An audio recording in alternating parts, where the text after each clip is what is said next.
So I want you to think of the last time that you were sick. And I mean, like, really, really sick. I know, like, for me, when I'm in that situation and I've been run down and not feeling well for days, I just want to lay in bed.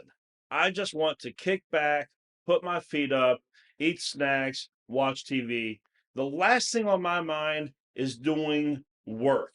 The last thing on my mind is getting up out of bed and being productive. Well, in Luke chapter 4, Jesus is going around, he's casting out demons, he's healing all sorts of people. And then he has this encounter with one of his disciples' mother in law. Peter's mother in law has been sick with a fever.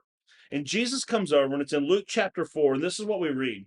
It says that he bent over and rebuked the fever, and it left her. So she's been sick. Jesus heals her, he makes her well. And then this is what happens. She got up at once and began to wait on them. Or in some translations, it says she got up and she began to serve them. Yeah, she didn't lay back in bed watching Netflix, binge watching her favorite show. She didn't want everyone else waiting on her, but because Jesus had made her well, she went and served others. This has always spoke to me as like this is what our life is supposed to look like once we have had an encounter with Jesus that makes us well.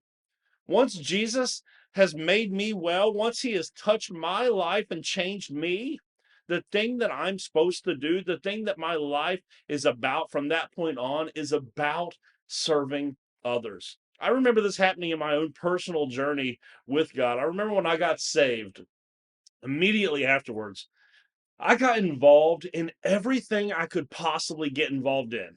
I worked the nursery at the Wednesday night service here at Southridge. I learned how to run the soundboard, which I had never done before. It was one of those old analog boards. I couldn't even figure out how to do it, but I was willing to do it. I started the softball team here. I worked in the elementary kids room for a year straight. I did everything I could to get involved because I wanted to serve Jesus because of what he has done for me. And that is the example that Peter's mother in law sets for us in Luke chapter 4. So here's my challenge to you.